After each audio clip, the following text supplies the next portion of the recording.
영원은 위대하시니 우리 하나님의 성 거룩한 산에서 극진히 찬양 받으시기로다. 터가 높고 아름다워 온 세계가 즐거워하며 큰 왕의 성 곧 북방에 있는 시온산이 그러하도다. 하나님이 그 여러 궁중에서 자기를 요새로 알리셨도다. 처음과 나중이시고 알파와 오메가가 되시며 만물을 새롭게 하신 하나님 아버지, 죄인들을 사랑하사 모든 허물과 죄를 성령의 물과 불로 씻으시고 태우시며 하나님의 자녀 삼으시사 예배드리게 하심을 감사드립니다. 이 예배를 통하여 하나님의 영광이 나타나게 하시고 온 세상과 하나님의 백성들에게 하늘의 광명을 비추어 주시어서 새 사람과 새로운 세계가 만들어지게 하여 주시옵소서. 거룩하신 예수님의 이름으로 기원하옵나이다. 이 시간 다 같이 일어나셔서 지난 한 주간 동안 우리들이 알게 모르게 된 우리 모든 죄를 간주에 맞춰서 침묵으로 고백하는 기도를 드리시겠습니다. 기도하십시오.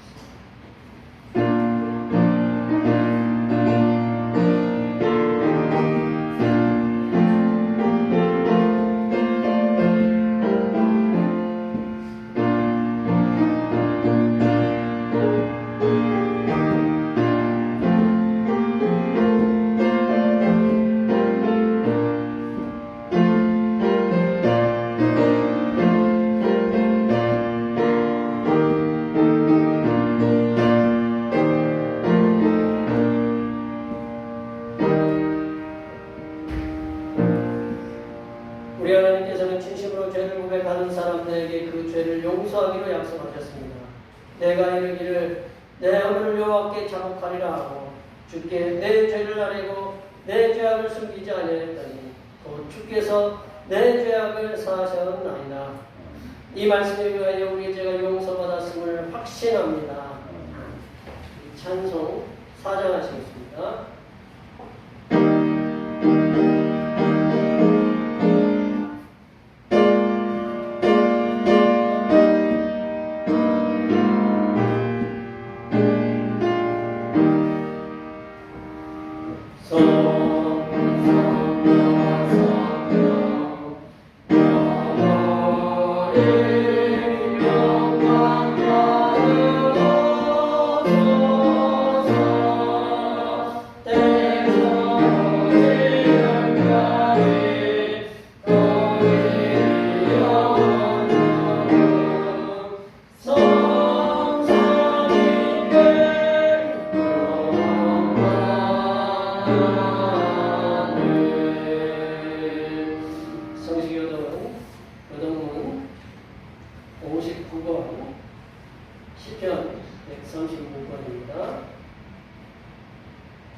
성시교독은 교독문 59번 시편 136편입니다. 여호와께 감사하라. 그는 선하시며 그 인자하심이 영원하미로다. 신들에게 뛰어난 하나님께 감사하라. 그 인자하심이 영원하미로다. 주들 중에 뛰어난 주께 감사하라. 그 인자하심이 영원하미로다.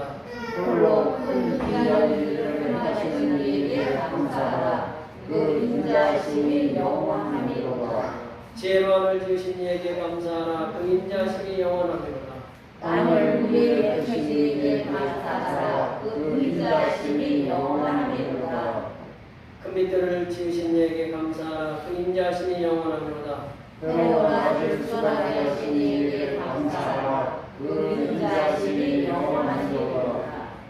달과 별들로 밤을 주관하게 하신 이에게 감사하라. 그 인자하심이 영원하미로다. 애굽을 장자를 주신 이에게 감사하라. 그 인자하심이 영원하미로다.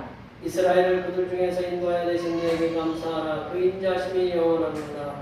강한 손과 펴신 팔로 인도하여 내신 이에게 감사하라. 그 인자하심이 영원하미로다. 아멘. 사도신경으로의 신앙을 하나님 앞에 고백하시겠습니다. 나는 전능하신 아버지 하나님 천주의 창조주를 믿습니다. 나는 그의 유일하신 아들 우리 주 예수 그리스도를 믿습니다.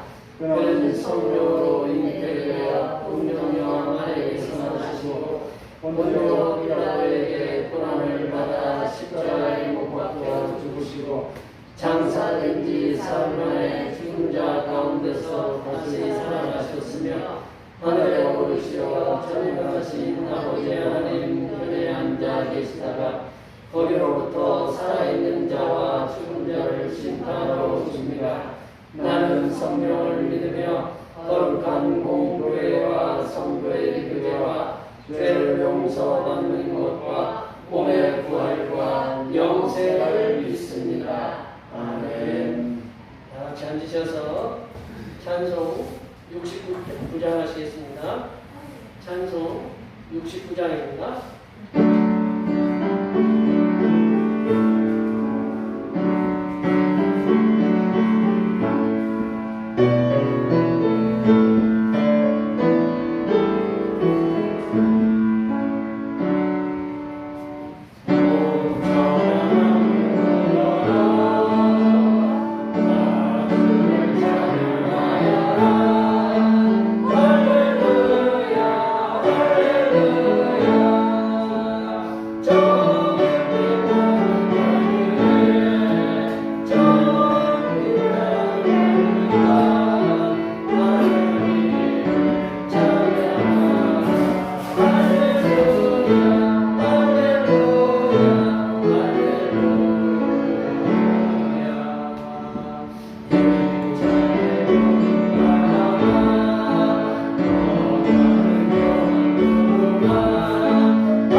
기도드리겠습니다.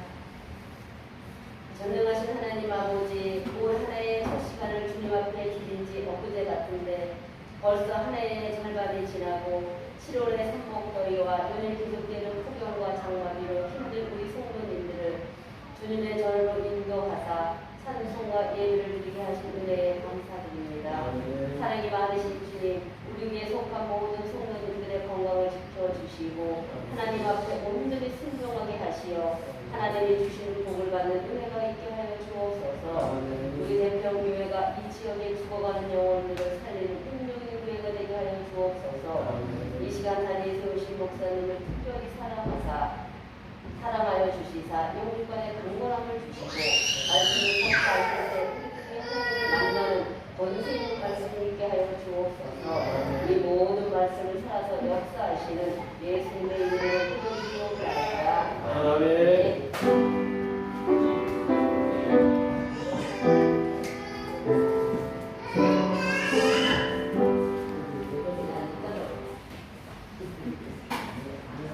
주님께서 가르쳐주신 기도 하시겠습니다. 하늘에 계신 우리 아버지, 아버지의 이름을 거룩하게 하시며 아버지의 나라가 오게 하시며 아버지의 뜻이 하늘에서와 같이 땅에서도 이루어지게 하소서. 오늘 우리에게 일용할 양식을 주시고 우리가 우리에게 잘못한 사람을 용서하여 준 것 같이 우리 죄를 용서하여 주시고 우리를 시험에 빠지지 않게 하시고 악에서 구하소서. 나라와 권능과 영광이 영원히 아버지의 것입니다. 아멘. 오늘 우리에게 주신 하나님의 말씀은 신약성경 마가복음 6장입니다. 신약성경 마가복음 6장 1절에서 13절 말씀드립니다. 신약성경 62쪽 있습니다. 2022년 7월 24일에 우리에게 주신 하나님의 말씀은 신약성경 마가복음 6장 1절에서 13절입니다. 신약성경 62쪽에 있습니다.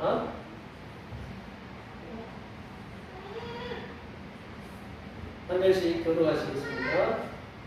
예수께서 거기를 떠나사 고향으로 가시니 제자들도 따르니라. 안식일이 되어 회당에서 가르치시니 많은 사람이 듣고 놀라길래 이 사람이 어디서 그런 것을 들었느냐. 이 사람이 받은 죄와 그 손으로 이루어진 이런 공이 어찌 되느냐.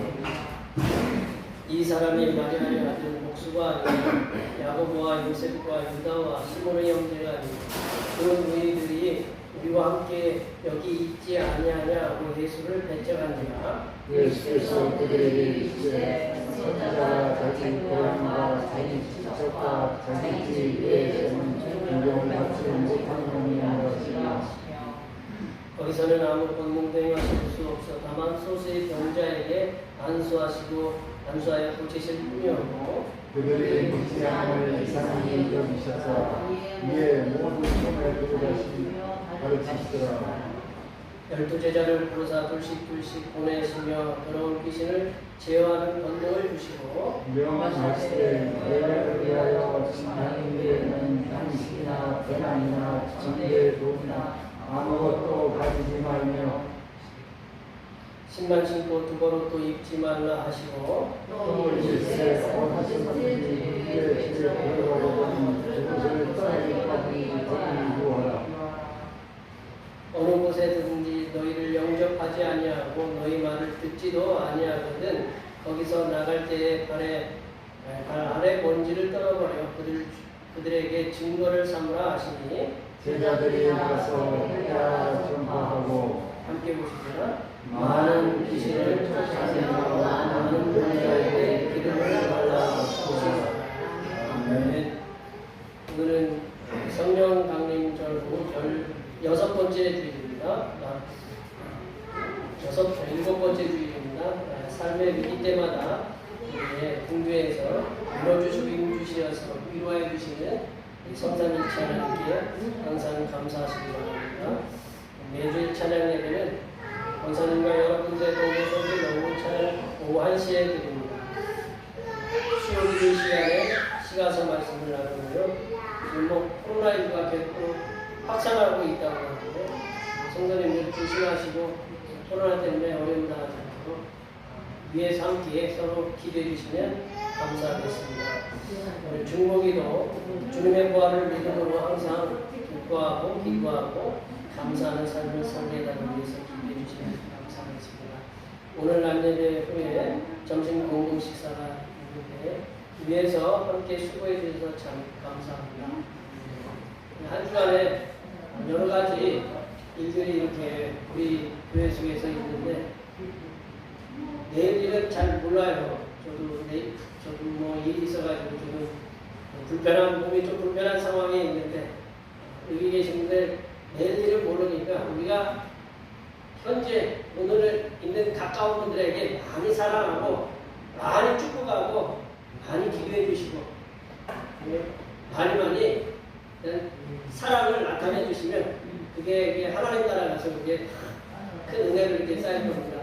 이 시간 앞에 옆에 뒤에 계신 분들에게 이 한 주간도 주님의 은혜와 사랑과 섭리 가운데 복된 한 주간이 되고 직장에서도 승리하고 사업도 형통하고 가정에도 평안하고 자녀들도 형통한 삶을 살게 해달라고 이 시간 앞에 옆에 뒤에 계신 분들에게 많이 축복해 주시기 바랍니다. 축복합니다.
우리에게 어떤 일이 일어날지 모르니까 어떤 분들은 우리 권사님도 갑자기 내 앞에서 병원에 가시기도 하고 또 우리 젊은 분들도 갑자기 병원에 가서 입원도 하기도 하고 이게 제가 안 보이려고 저 지금 자꾸 이렇게 제가 가리는데 저도 팔을 다쳐가지고 이게 얼굴은 안 보이죠? 네, 얼굴은 잘 안 보이죠.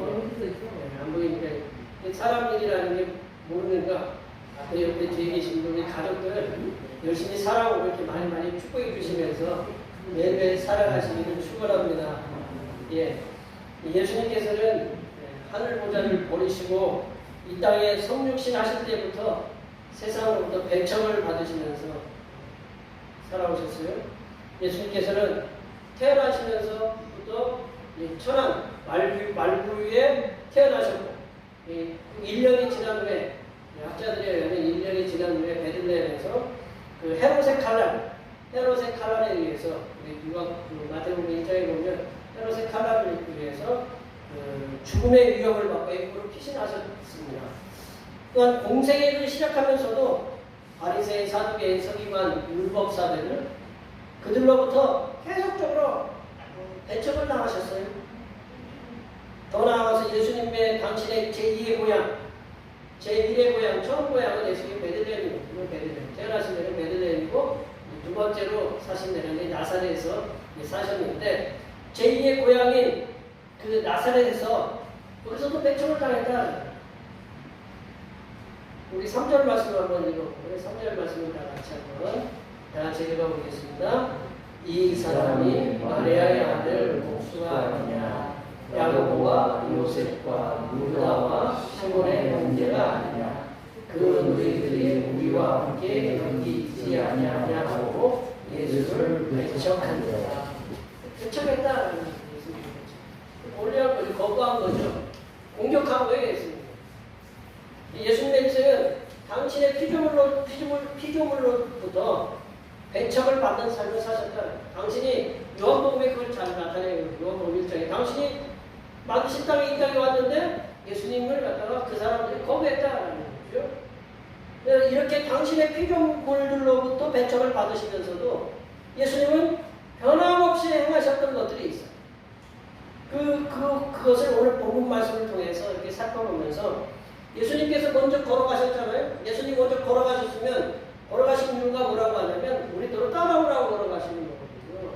그러니까 예수님의 그 배척을 받으시면서도 행하셨던 그 삶, 꿋꿋이 행하셨던 그 삶을 우리가 살펴보면서 그 예수님께서 하나님의 사람, 이제 복음을 전하는 복음 전도자인 하나님의 사람들인 우리들에게 주시고자 하시는 말씀들을 오늘 함께 이 말씀을 통해서 함께 나누어 보도록 하겠습니다.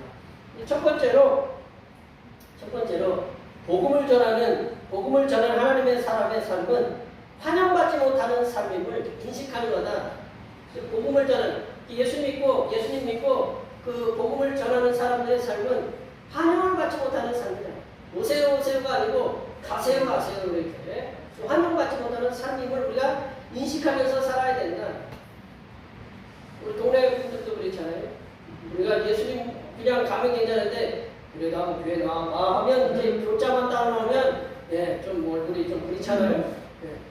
뭐 같은 직장인들도 그렇고 뭐 사업하는 분들도 그렇고 뭐 동네 분들도 마찬가지거든요. 우리 4절 말씀 읽어볼까요? 4절 말씀 읽어보겠습니다.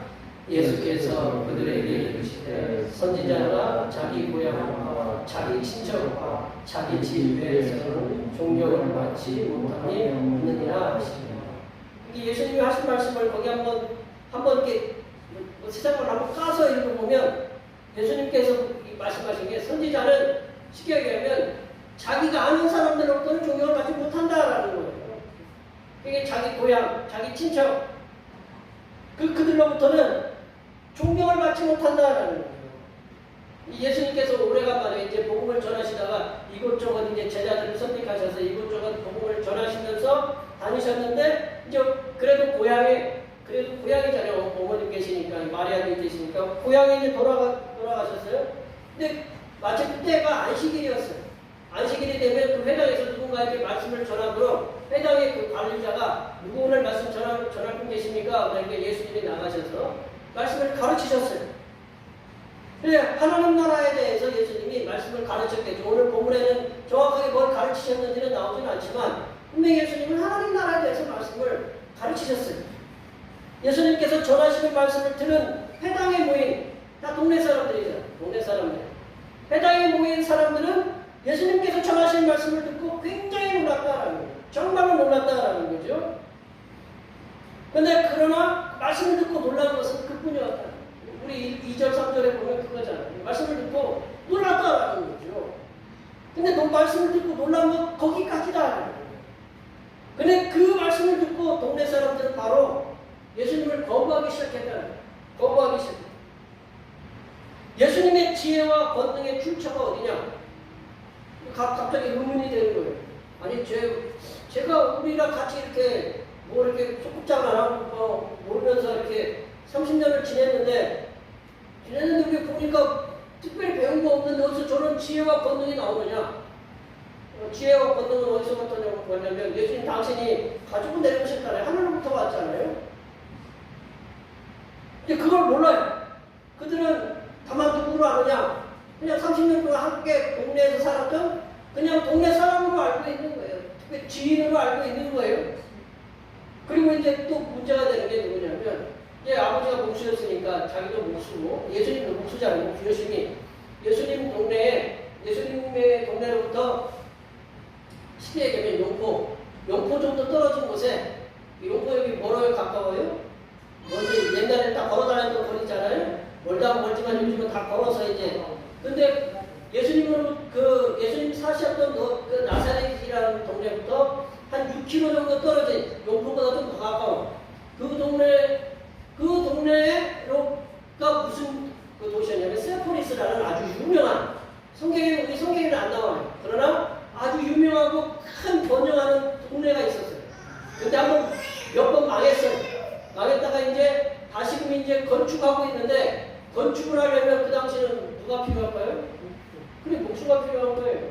그러니까 이 세포리스에 이 예수님도 그리고 또 그 아버지 요셉들이 가서 목수일을 했을 거다라는 거죠. 그리고 이제 그 일이 끝나니까 이제 동네에서 이제 목수로서 이제 삶을 살아가셨다라는. 예수님 직업이 카펜터예요. 목수.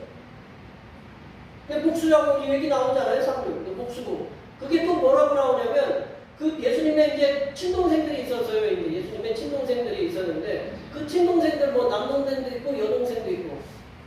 우리 그 야고보서를 예수님의 동생이 그 야고보서 그리고 그 동생들이 이렇게 있어요. 남동생도 있고 여동생이 있는데 여동생들이 있으면 결혼을 했어요. 결혼하면 예수님으로부터는 뭐예요? 갑자기 생각이 안 나세요? 예수님이 여동생이 있어요. 여동생이 결혼했어요. 결혼하면 예수님한테는 뭐가 돼요? 처남들이잖아요. 그죠? 처남들이 있어가지고, 그러니까 처남들도 우리가 같이 있고, 그러니까 예수님을 갖다가 배척하는 거예요. 다 우리랑 같이 이렇게 다 알고 사는데 갑자기 어디서 떨어졌는지 모르지만, 그 권능이 어디냐? 네. 오늘 한번 그 배척했다라는 단어를 우리가 한번 볼까요? 배척했다라는 그 3절에 보면, 배척한지라는 단어를 보면, 밑으로 내려와 보시면, 예수님으로 말미암아 어떻게 했다고 그랬어요? 실족했다라는 거예요. 실족했다. 예수님으로 때문에 넘어졌다라는 거예요. 예수님을 배척했다면 예수님 때문에 넘어졌다라는 거예요. 이게 넘어지게 하다라는 의미가 원어가 뭐냐면, 우리가 영어에 보면 스캔들이라는 말이 있잖아요. 스캔들. 스캔들을 일으키면 안 되겠지만, 스캔들이라는 단어의 어원이에요. 이 넘어지게 하다, 신격하게 하다, 배척하다라는 말이 내려볼까요? 제가 기록 안 해놨나요? 네. 넘어지게 하다라는 스캔들 비조라는 의미예요. 실족하게 하다. 예수님 때문에 넘어졌어요. 실족하게 됐어요. 예수님께서는 동네 사람들을 넘어지게 하는 존재가 됐다라는 거예요. 실족하게 하는 존재가 되었다라는 거예요. 그러니까 예수님을 멀리할 수밖에 없어요.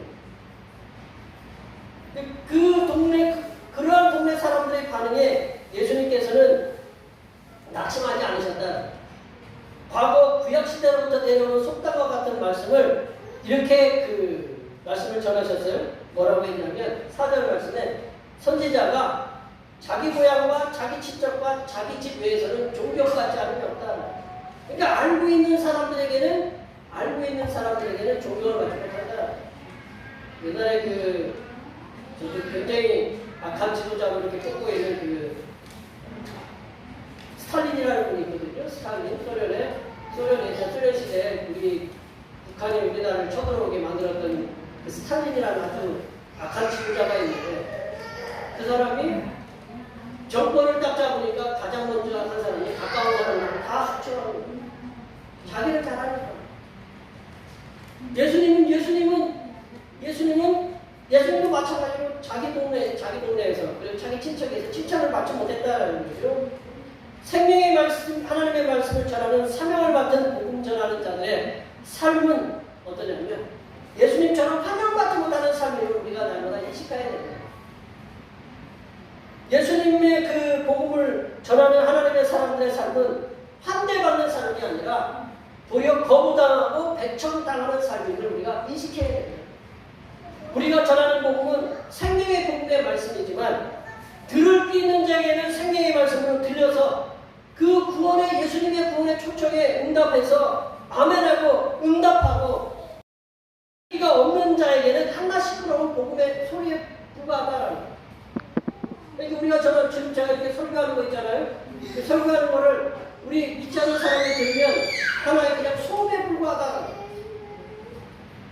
믿는 사람에게는 복음으로 들리지만 믿지 않는 사람에게는 시끄러운, 굉장히 나를 괴롭히는 소리에 불과하다라는 거예요. 그래서 그들은 복음 듣기를 거부하고 배척하기 마련이다. 사도 바울도 복음을 전하다가 배척받는 삶을 살았습니다. 사도 바울은 언제나 가서 복음을 전하면서도 배척받는 삶을 늘 익숙했어요. 그래서 그가 복음 서신서에 여러분들 보면 자기도 매도 맞고 여러 번 죽을 뻔도 하고 막 그랬다잖아요. 그럼에도 불구하고 사도 바울은 포기하지 않고 주님의 그 앞서 가진 뜻을 본받아서 순교할 때까지 예수님의 생명의 복음의 말씀을 전하는 삶을 살았다. 하나님의 복음을 전하는 우리의 삶도 마찬가지다. 우리가 우리가 복음을 전하면서 환영을 받으려고 전한다면, 환대를 받으려고 전한다면, 그거는 복음을 전하는 그 복음 전도자의 삶과는 우리가 멀다. 복음 전한 자의 삶은 언제나 주님께서 명령하신 생명의 복음인 예수님을 전하는 삶에 집중한다. 우리 집중하는 것은 그 복음을 전하는 그 삶에 집중해야 돼요. 주님께서 명령하신, 여기 모여서 성삼일체 하나님께 예배하시는 모든 주님의 백성들께서는 복음이신 예수님을 전하는 삶에 집중하셔서 장차 성삼일체 하나님께서 예배하신 그런 예배하신 상급, 의의 멸류관, 그 놀라우신 상급인 의의 멸류관과 생명의 멸류관을 받으시는 하나님의 귀한 복음 전도자들이 되시기를 간절히 축원합니다. 두 번째로, 복음을 전하는 전도자의 삶은 배척을 받아도 하나님께로부터 받은 복음의 전도의 사명에 충실하게 감당하고 있어야 돼요. 우리가 배척을 받아도, 복음을 전하다가 배척을 받아도, 그래도 복음 전도의 사명에, 하나님이 나에게 주신 사명에 충실하게 감당하도록 힘써야 된다. 우리 5절 6절 말씀 읽어볼까요? 5절 6절 말씀 다 같이 읽어보겠습니다. 거기서는 아무도 행하실 수 없고 다만 소수의 병자에게 안수하여 고치실 뿐이었고 그들이 믿지 않음을 이상히 여기셨더라. 이에 모든 촌에 다니시며 가르치시더라.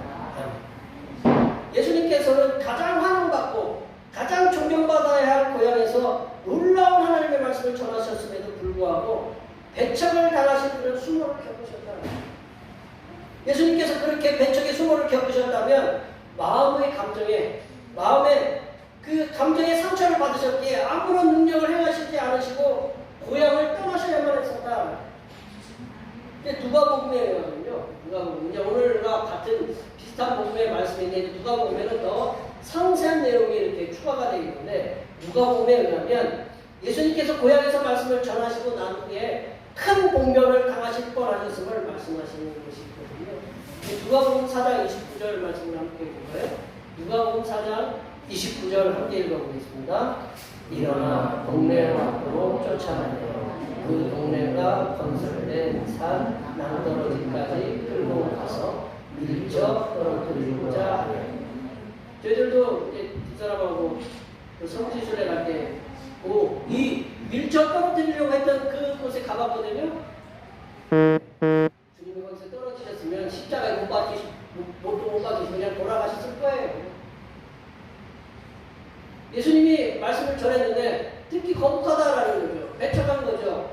그러니까 예수님은 어떻게 하냐면 군중들이 쭉 몰고 가가지고 바로 좀 밀어뜨리려고 하는데 예수님이 그냥 그 힘 권능으로 그냥 뚫고 다시금 하게 예수님을 떨어뜨린다고 예수님이 돌아가실 분도 아니고, 그 돌아가시면 안 되잖아요. 십자가에서 못 박히셔야 되는데.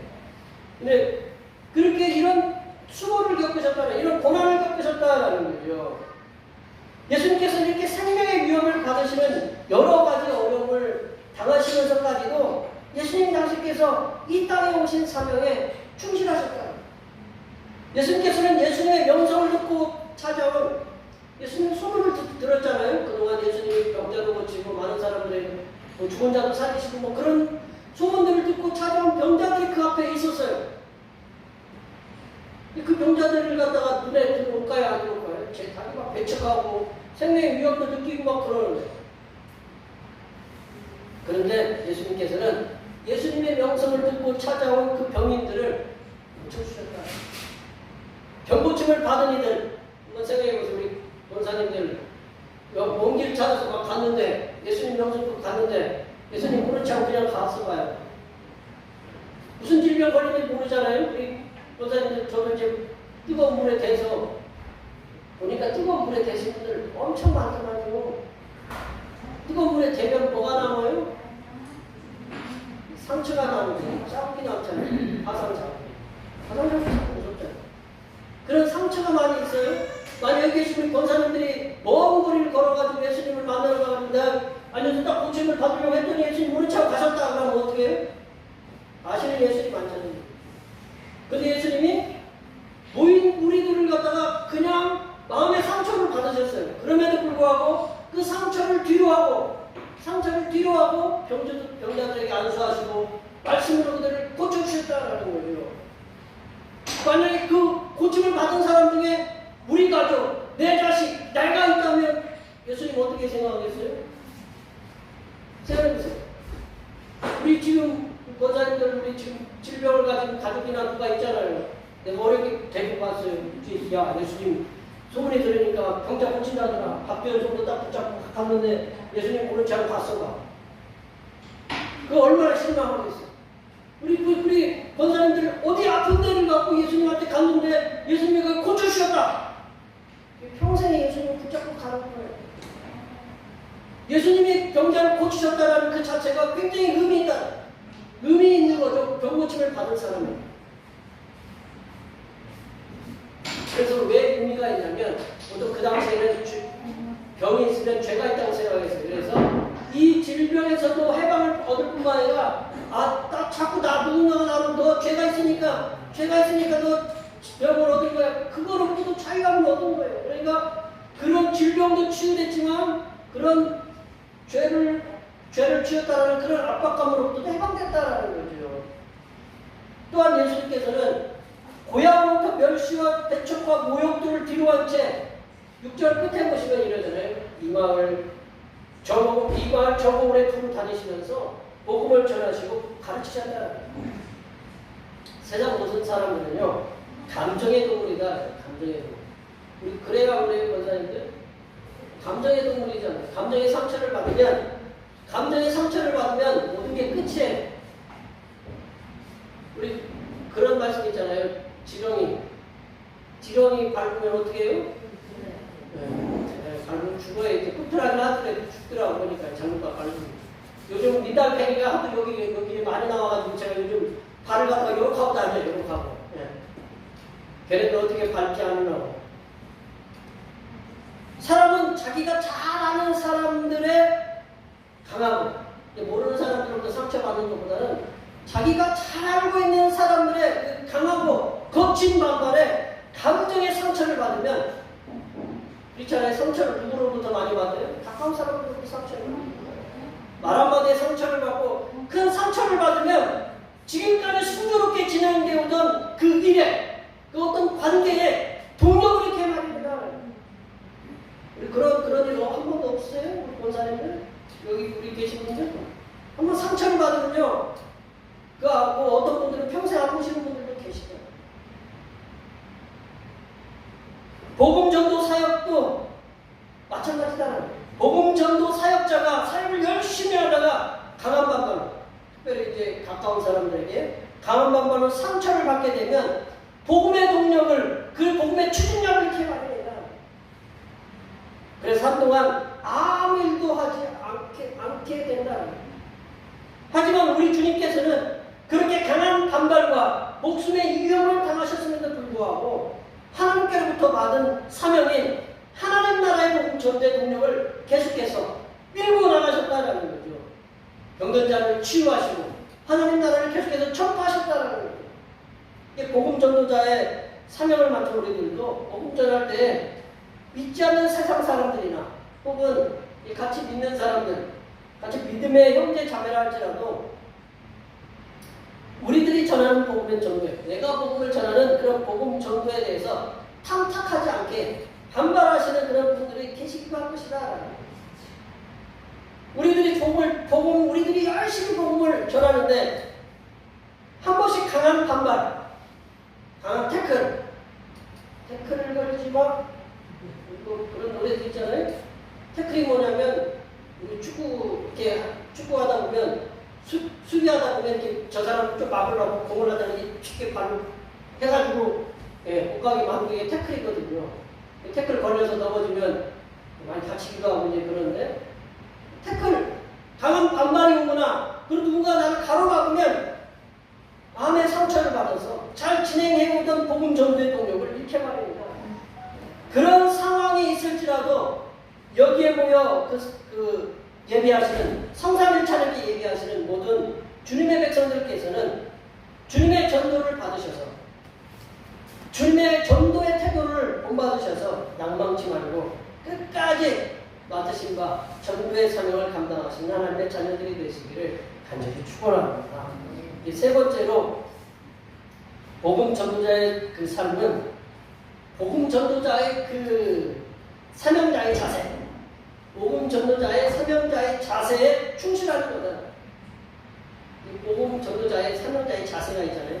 그 자세에 충실하도록 힘써야 된다라는 우리 7절 말씀을 한번 보실까요? 우리 7절 말씀을 다 같이 보겠습니다. 12제자를 부르사 둘씩 보내시며 부러운 귀신을 제하는 권능을 주시고. 왜 예수님이 둘씩 보내셨느냐?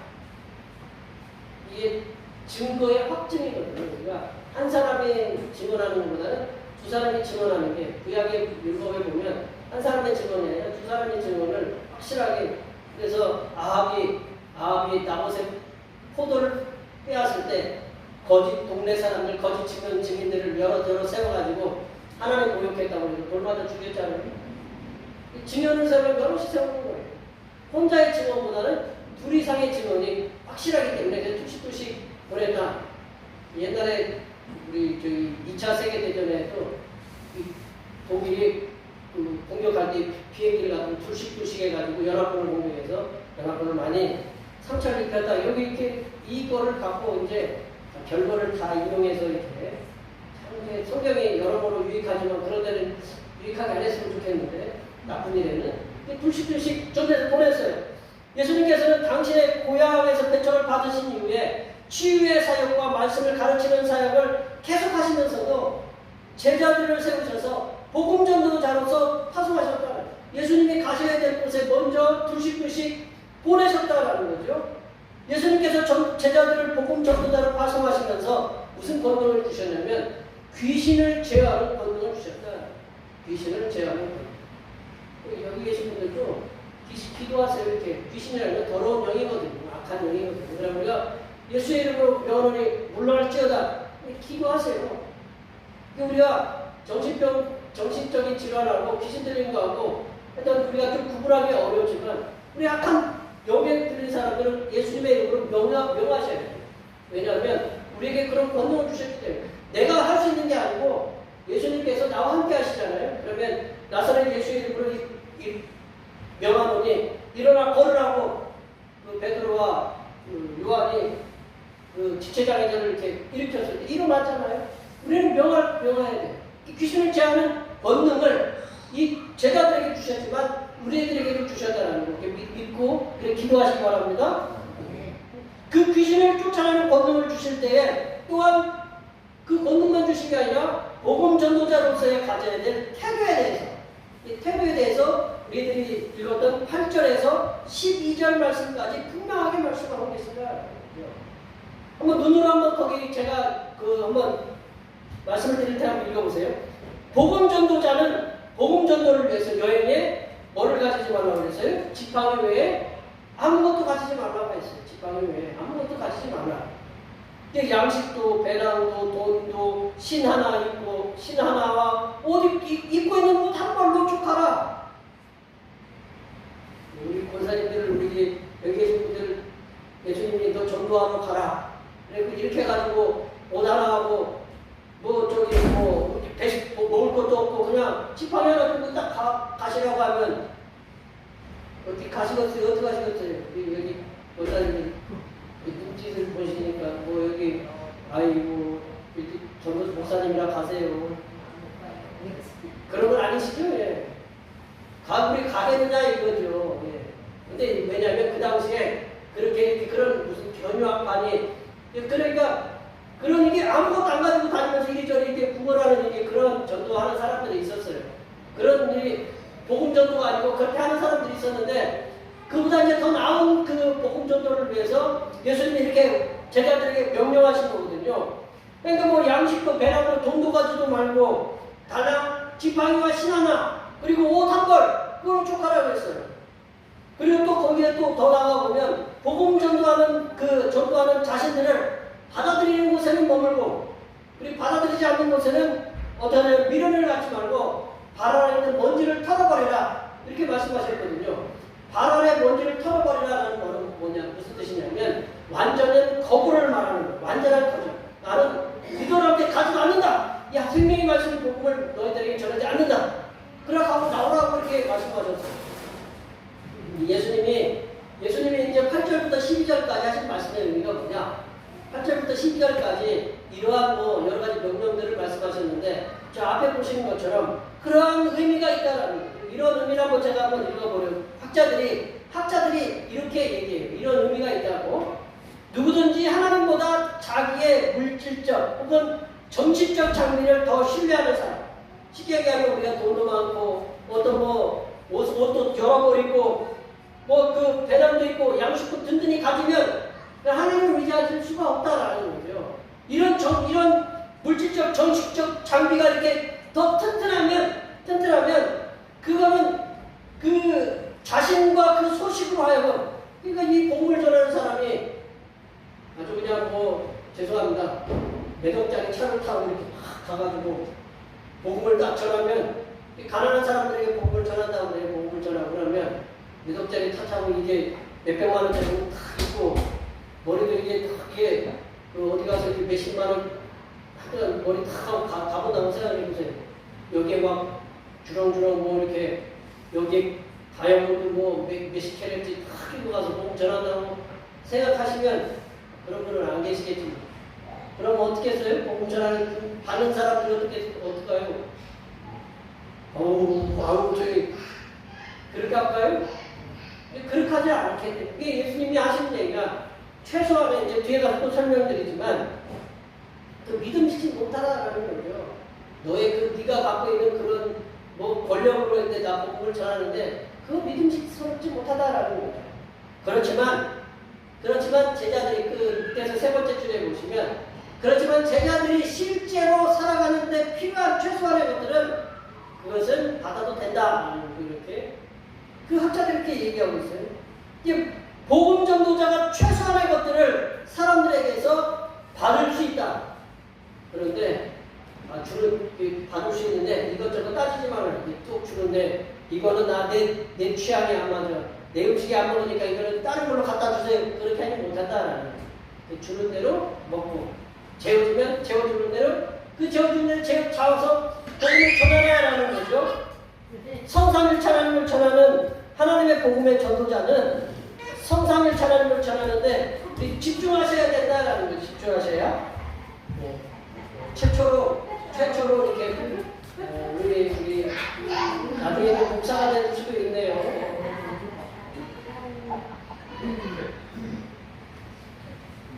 성삼일체 하나님을 전하는 그 복음 전도자는 성삼일체 하나님을 전하는데 집중하셔야 된다는 거예요.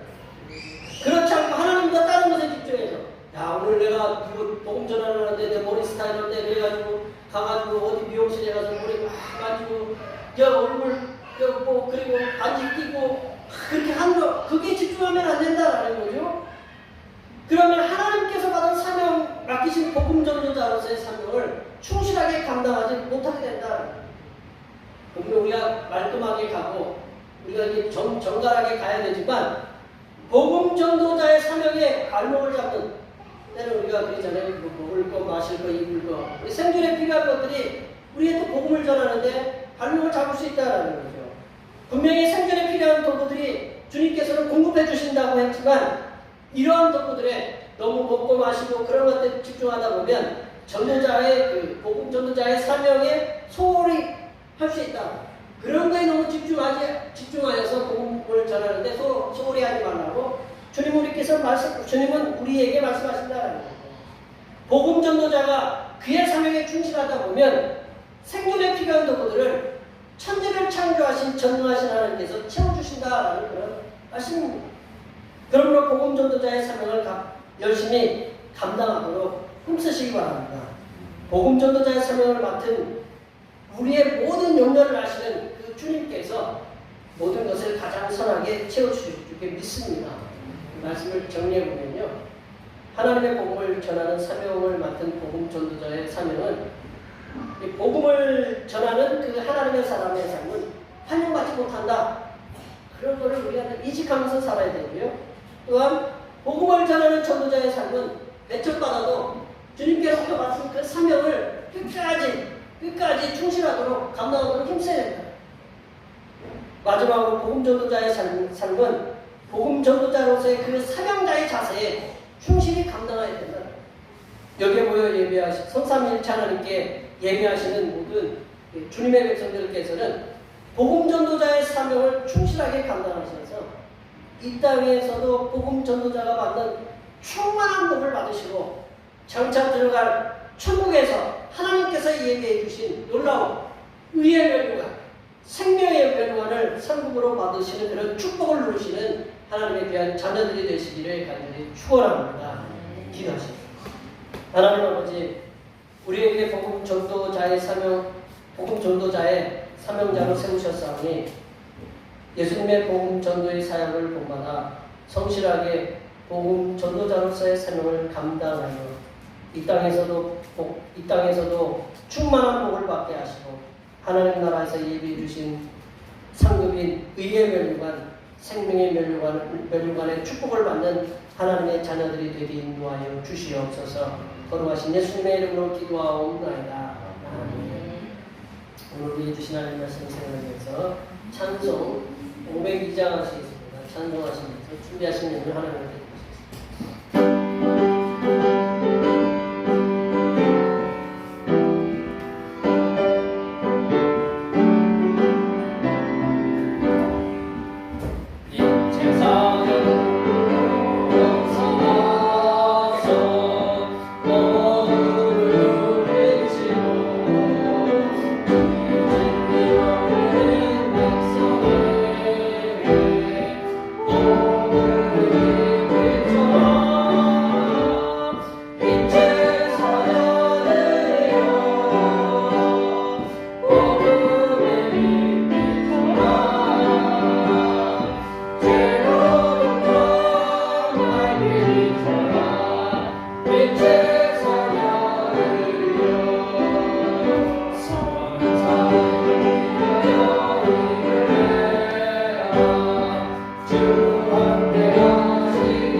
주시기도 하시고 거두어 가시기도 하시는 하나님 아버지, 저희는 비록 가진 것이 없지만 하나님께서 베풀어 주심을 믿고 오늘도 하나님 앞에 나와 몸과 마음을 드리며 정성껏 준비한 예물을 드리오니 기쁘게 음양하여 주시옵소서.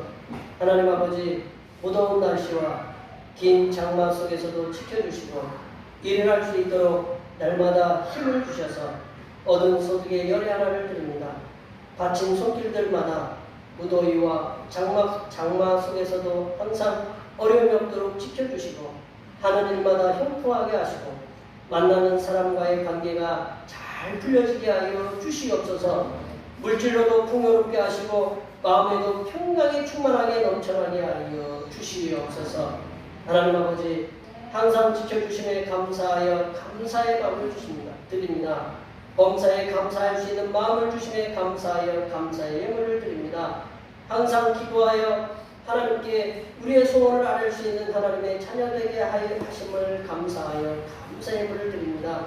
감사할 조건들을 너무 많이 주신 그 사랑에 감사하여 그 정성을 다하여 감사의 예물을 드렸사오니 바친 손길들마다 우리들의 일상에서 하나님께서 함께 하시는 은혜를 깨닫게 하는 지혜를 주시고 우리를 섭리하시는 하나님의 선하신 손길들을 눈으로 목도하여 하나님의 사랑하심이 얼마나 크신지를 깨닫는 하나님의 귀한 자녀들이 되게 하여 주시옵소서. 하나님 아버지, 오늘 낙절 같은 마음으로 주님 앞에 주일원금을 드립니다. 이 한 주간도 주님께서 선하게 베풀어 주시는 사랑하심과 주님의 은총의 역사 가운데 복된 길로 인도하여 주시옵소서. 한 달을 감사하며 월정금을 드립니다. 한 달 동안 주님의 사랑하심으로 은혜와 평강이 넘치게 하여 주시옵소서. 주님께서 이 땅에 보내주신 생일을 맞이하여 생일원금을 드립니다. 다가오는 명년의 생일까지로 건강하고 복되고 지혜롭게 지켜 주시옵소서.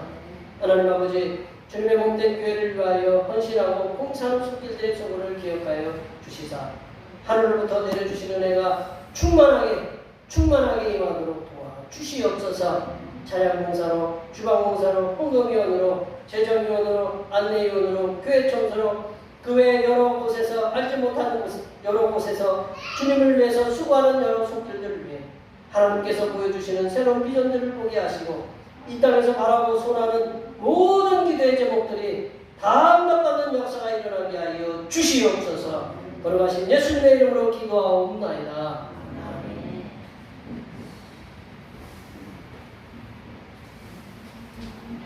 일어나셔서 사명사님을 제청하시겠습니다.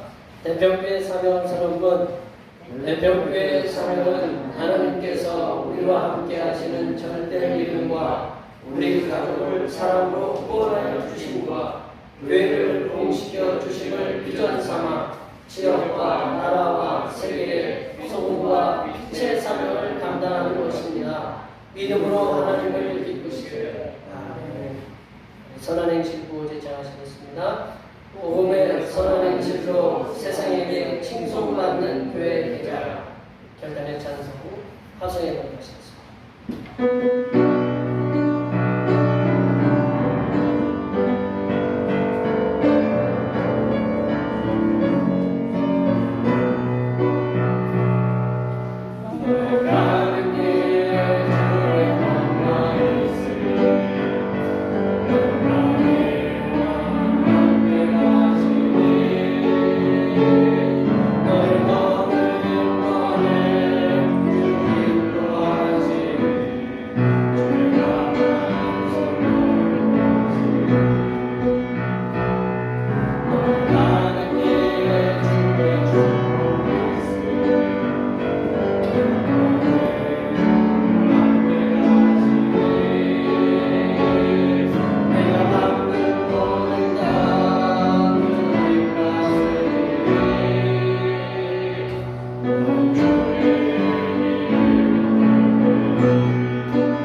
시간을 넘어서 다시 복음 전파로 우리를 파송하시는 우리 주님 예수 그리스도의 은혜와 복음 전파를 위해서 우리들을 빛의 사자로 세우시는 하나님 아버지의 무한하신 사랑하심과 복음 전파를 위해 능력을 부어주시는 보혜사 성령 하나님의 교통하심과 교제하심과 위로 충만하게 하시니 세상의 배척을 넘어 복음 전파의 사명을 즐겁게 감당하는 것까지만은 여기 모인 모든 주님의 백성들을 위해 그들의 가정과 건강과 직장과 사업과 학교 위에 올해의 모든 농사와 모든 계획들을 위해 흩어져 있는 모든 자녀 성들을 위해와 이 자리에 함께하지 못한 모든 대표교회 권석들 머리머리 위해와 이 나라의 공부 스트레스로 고통을 당하는 수많은 초중고학생들을 위해 하나님께서 지혜를 부어주심과 희망이 없는 고국을 떠나